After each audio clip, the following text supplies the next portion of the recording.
प्राचीन समय की बात है।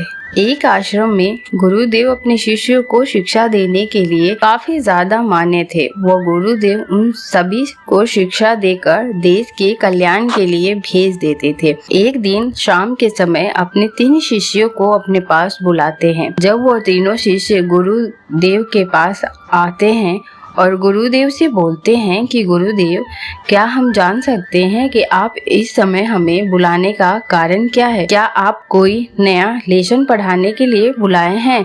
तभी गुरुदेव बोलते हैं कि शिष्य, आप सभी की शिक्षा आज संपूर्ण हो चुकी है। अब आपका समय आ चुका है कि आप अपनी जिंदगी की एक नई पहचान बनाने का और साथ ही आपने जो शिक्षा प्राप्त की है उस शिक्षा को जन कल्याण के लिए लगाना। आप कल से ही देश विदेश में अपनी शिक्षा का प्रचार करेंगे। आवश्यकता अनुसार अपनी शिक्षा का उपयोग करके जन कल्याण में योगदान देंगे। इतना कहने के बाद उन तीनों शिष्यों को सोने के लिए भेज देते हैं। रात के समय उन तीनों के साथ एक उनका दोस्त भी उनके पास बैठ जाता है और बोलता है कि कल से आप तीनों आश्रम से विदा ले रहे हैं। क्या मैं भी आपके साथ चल सकता हूँ? अब एक ब्राह्मण पंडित शिष्य बोलता है कि आपने अभी तक पूरी शिक्षा प्राप्त नहीं की है, इसीलिए आप हमारे साथ नहीं आ सकते। उसके बाद उनका दोस्त बोलता है कि आपने शिक्षा अच्छे से प्राप्त की है, आपके साथ रहूँगा। मैं बहुत ही जल्दी आपसे शिक्षा ग्रहण कर लूँगा। उसके बाद तीनों पंडित बोलते हैं कि तुम्हारे पास शिक्षा कम है, इसीलिए जब हम आपको लेकर जाएंगे तो हमारी हंसी होगी, इसीलिए तुम यही रहो। जब वह दोस्त बोलता है कि आप उनको ऐसे बोलना कि यह हमारा नौकर है, अब तो ठीक है, अब तो हमें ले चल सकते हैं। अब तीनों ब्राह्मण उस दोस्त को भी अपने साथ लेकर सुबह जंगल की ओर निकल जाते हैं। जंगल में चलने के बाद उन तीनों ब्राह्मण को भूख लगने लगती है। तब एक ब्राह्मण बोलता है कि काफी समय हो गया है चलते हुए, कुछ खाना खा लेना चाहिए। पास ही एक पेड़ पर फल लगे हुए थे। वह तीनों ब्राह्मण उस पेड़ पर लगे फल तोड़ने के लिए चाहते हैं। वह पेड़ ऊंचाई पर होने के कारण वह फल उनके हाथ नहीं लगता। तो उनका दोस्त बोलता है, मेरे पास एक आइडिया है, इससे आप फल खा सकते हो। एक पंडित बोलता है कि हमसे ज्ञानी नहीं, इससे आपके पास विचार है। उसके बाद उसका दोस्त उस पेड़ पर चढ़कर वो फल तोड़कर उन तीनों को खिलाता है। तब वो बोलता है कि मैं आपसे किताबी ज्ञान में कम हूँ, लेकिन किस समय किस ज्ञान का उपयोग करना चाहिए उसका काफी अच्छे से ज्ञान है।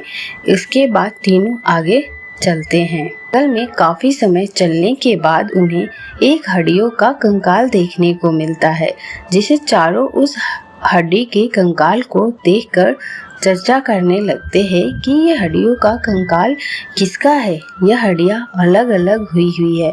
एक ब्राह्मण बोलता है कि यह शेर का कंकाल है। दूसरा बोलता है कि नहीं, यह किसी अन्य जानवर का है।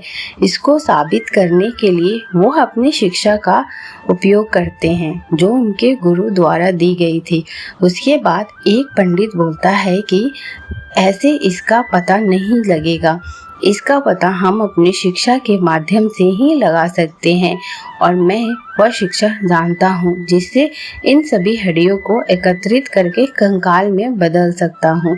एक पंडित बिखरी हुई हड्डियों को अपनी शिक्षा से एक कंकाल तैयार कर देता है जो पहले उस जानवर की थी। उसके बाद दूसरा पंडित बोलता है कि मेरे पास गुरुदेव के द्वारा दी गई ऐसी शिक्षा है जिससे मैं उस शिक्षा का उपयोग करके इससे यह पता लगा सकता हूँ कि यह कंकाल किसका है। उसने अपने गुरुदेव की शिक्षा का उपयोग करके उस कंकाल पर मांस और खाल लगा देता है, जिसे पता चलता है कि यह कंकाल एक शेर का है।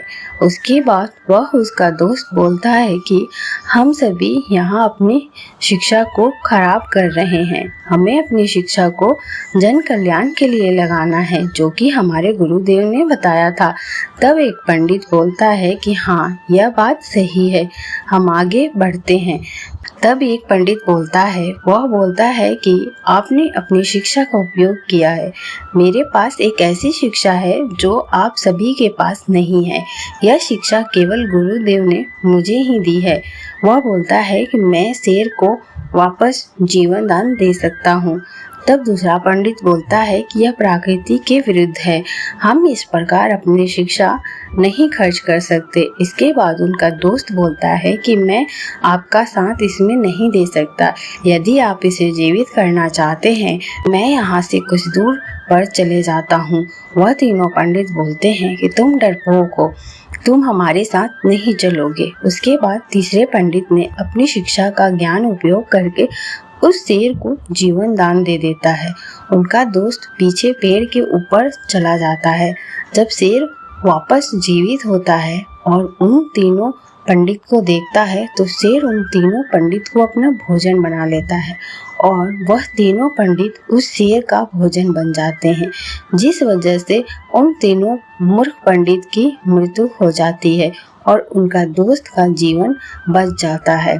इस कहानी से हमें यही शिक्षा मिलती है कि मनुष्य के पास किताबी ज्ञान के साथ साथ वास्तविक ज्ञान का भी होना बहुत जरूरी। एक राजा जिसके पास बहुत दौलत थी, उसने ऐलान करवा दिया कि मैंने मन के आनंद और संतुष्टि के बारे में बहुत सुना है, लेकिन मैं उस आनंद को आज तक नहीं जाना।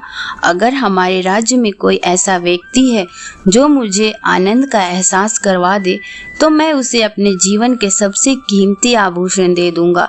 राजा ने कीमती जवाहरात से एक बैग भरकर तैयार किया और निकल पड़ा। ऐसे व्यक्ति की तलाश में राजा जिन भी साधुओं के पास जाता, साधु कहते योग करो, साधना करो, दान करो, इससे आनंद मिलेगा। लेकिन राजा कुछ दिनों में ही इन सब बातों से ऊब गया। साधुओं ने कहा, हम जितना जानते थे हमने आपको बता दिया, अब आपकी मदद सिर्फ एक पागल सन्यासी ही कर सकता है जो गांव के बाहर जंगल में रहता है। राजा उसका पता पूछते पूछते जंगल पहुंच गया। उसने देखा वो पागल सन्यासी पेड़ पर उल्टा लटका है।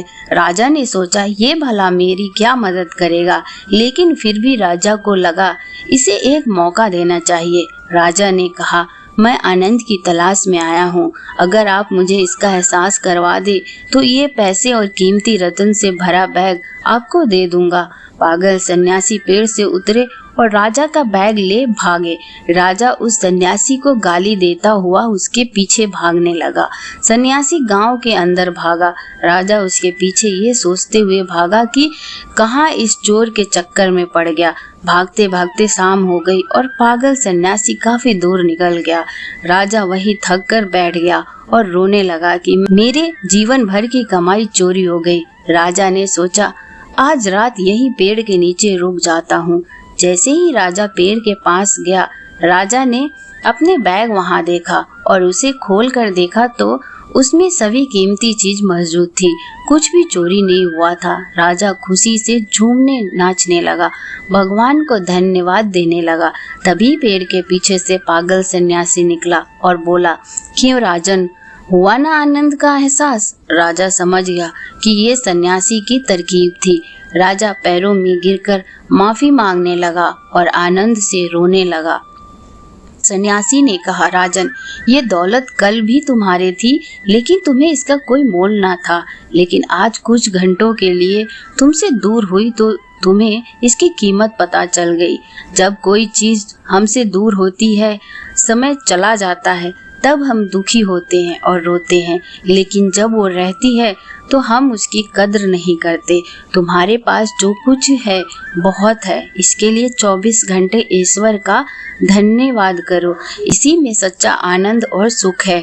तुम्हारे पास जो भी है उसकी कद्र करो और उसे बेहतर बनाओ। समय है तो समय की कद्र करो और उसे बेहतर बनाओ, वरना जब समय चला जाएगा तो लोग रोते रह जाएंगे। दोस्तों, जो आपके पास है उसकी कद्र करो, क्योंकि वो बहुतों के पास नहीं है।